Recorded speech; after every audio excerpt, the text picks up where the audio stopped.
قرآني في قلبي دوما يغمرني من فيض ضياء.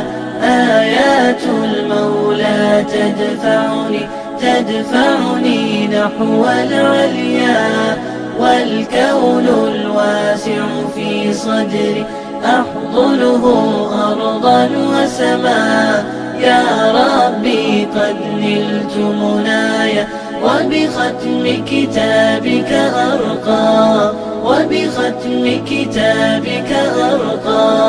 بشراك يا حافظة القرآن،